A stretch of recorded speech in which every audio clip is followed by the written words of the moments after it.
Hello, my lovely listeners. I can't stop crying because they cut or they pruned away my lovely tree, the one that was growing outside my flat.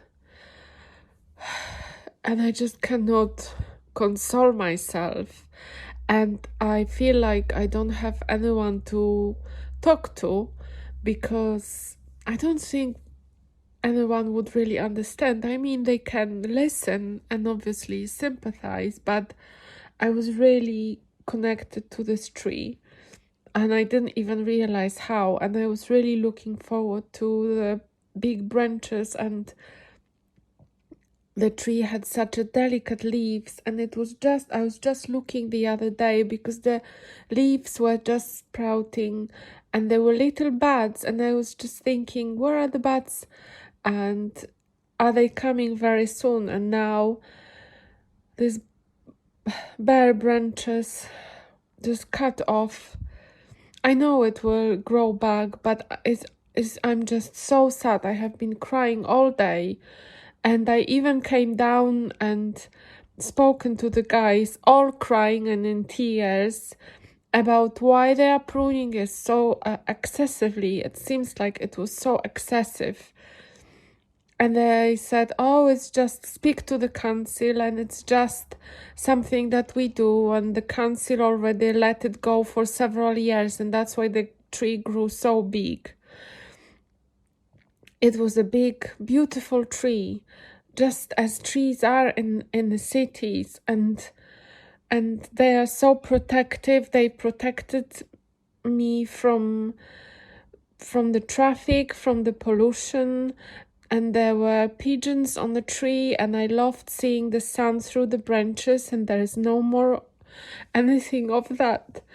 And also it just feels like there is just no one to understand that. So I thought, why not just say that over and put it in ether like this through the podcast. Usually when I do podcast, I'm very excited and I'm very happy, or I am sometimes not very happy, but just excited of what I'm going to talk about. And today is just the tears are streaming down my face, and since this morning I just cannot console myself. I know it's just a change, and I know changes are so difficult to accept, and obviously there are changes like people passing away and relationships breaking and things you have no control over. And I feel like I didn't have the control over this, but I felt like I also didn't protect the tree enough. Like I might have done something that would protect this tree and I didn't do it. And it's obviously the didn't do what I should have done, what I haven't done is such a common thing for everything. When there is a change, we say, oh, I should have done this, I shouldn't have done that. And it's all true. Meaning you couldn't do anything. I didn't know they're gonna cut the tree, but I just feel like the tree is so innocent and cannot protect itself. And also, it's the same with animals, and they cannot protect themselves. And we as humans have such a overbearing power and control.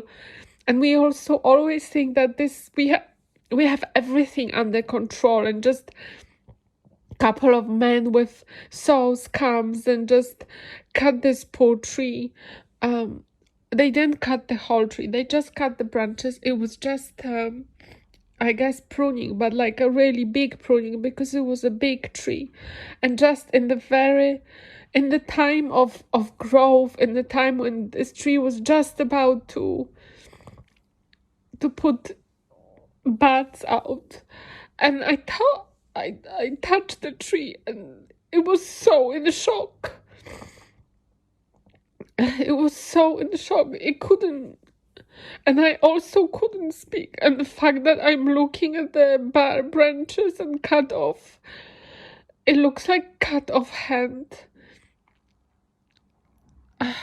And it's just so sad. So I guess I'm letting the sadness through. And tomorrow will be better. I know it will be better, but when you're in the middle of this sadness and crying, it's just so hard. And I'm crying for myself as well. I'm crying for myself as well as for the tree, and I don't know what more, because I feel so sorry for this tree, and I have to tell myself the tree is very strong. It will recover. It's very strong and it will recover. It's just in shock. And I could feel the tree's shock and just is speechless. Usually it says something, and now it's just in tremendous shock and is speechless.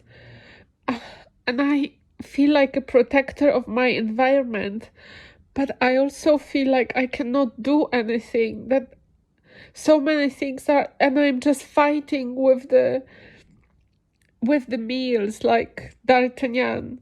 It wasn't a D'Artagnan. Who was just fighting with the meals? Oh, I'll have to remember that. Don Quixote, that's the one. Don Quixote. So things like that are so much bigger than them, and also kind of imaginary, and also you cannot fight them almost. But I will not stop. I have to say something, like I'm saying out now. I have to protect. I have to speak up. I just have to. That's just a must for me. So I hear you if you're going through something similar, and that's so bloody hard through those changes, and some things are so sad, especially when it happens with something or someone or an animal or a tree, like that just being devastated by reckless human behavior. That's how I would call that. It's just recklessly, without thinking, doing something because that's how they think it should be done. No one came and actually assessed this tree.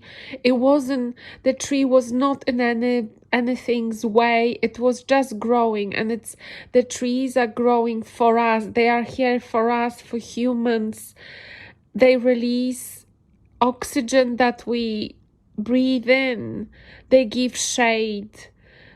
When there is sun, people go under the trees. I mean, it's so obvious, and obviously also people sometimes see them as obstructions. I've went on internet, and the common question was how to talk about the tree that's been somewhere in the way, and nothing about how to protect the trees. Maybe I wasn't looking in the right way, I don't know. And anyway, this view of this tree now is so saddening that it's just even hard to speak. So it's just an example of the sadness and pain that someone can go through, and a little of cry off to anyone who would like to listen. And just keep your thoughts for this tree, please. Thank you. And goodbye, and I speak to you soon.